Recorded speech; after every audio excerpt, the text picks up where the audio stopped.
It's Rhys Nicholson.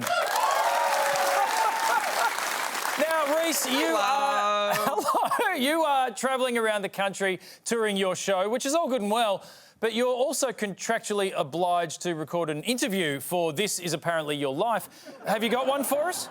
Oh, look, Charles, I'm sorry I couldn't be there tonight. Obviously, it's been a little bit tough this week to find someone. I asked Kerry-Anne Kennelly. She said no, as well as a bunch of stuff I cannot say on air. I asked that aircon repairman, what's his name, Mark Taylor.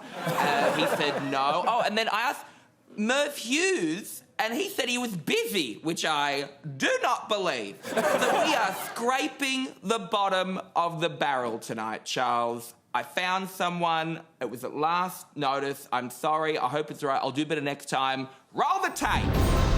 This is Apparently Your Life. Our guest tonight on This Is Apparently Your Life claims to be very busy, but he still seems to have the time to do this dumb segment. It's Australian Prime Minister Anthony Albanese. Anthony Norman Albanese was apparently born on March 2, 1963, to a single mother on a pension. She raised him to support the Catholic Church, the Labor Party and the South Sydney Rabbitohs, dooming him to a lifetime of disappointment. He also grew up in a council house and never ever lets us forget about it. I grew up in a council house, public housing, social housing, council house, a council house.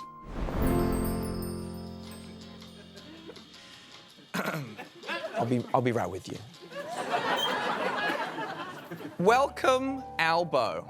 Thank you so much for joining us. You grew up in a council house. Why don't you bring that up more? It was a council house in Camperdown. My mum lived there for her whole life. Do you know that I was the son of a single mum? I don't know if you brought that up either before. You live in the lodge now, but you still own 2 other homes. Do you have to declare your second job as a slumlord? Well, I think everything that I do has to be declared. That was the most political answer you've ever given in your entire life. Now, you joined the Labor Party in high school and very quickly went from being quite hot to an absolute serial killer. I don't know where you got that second photo from. We just Googled Jeffrey Dahmer for PM and it came up. You came into Parliament in 1996. Here's you meeting Bob Hawke, a Labor icon. Couldn't crack a smile there? It's the lack of a suit that's pretty obvious there, I think. The old denim jacket and earring, that's all gone now. Well, the last time I saw you was at Mardi Gras, so I tell you what, an earring and a denim jacket would have made you very popular. You were clearly so passionate then, but now we do have a more demure Albo.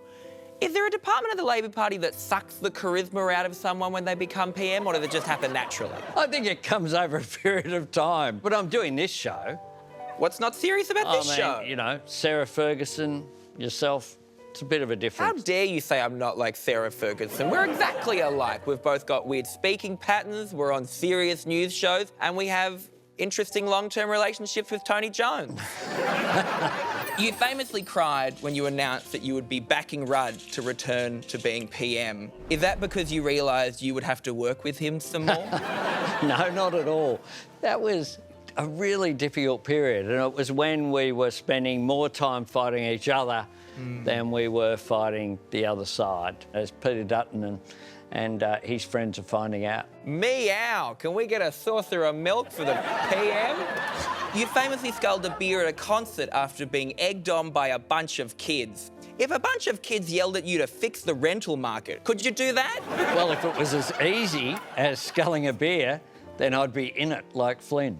Who's Flynn? It's just a saying. All right, no need to be aggressive. I understand you met your current partner, Jodie, at a conference due to your shared love of the Rabbitohs. It was at a dinner and someone had sledged me for being a South supporter. And so I said, there's got to be a South Sydney person here.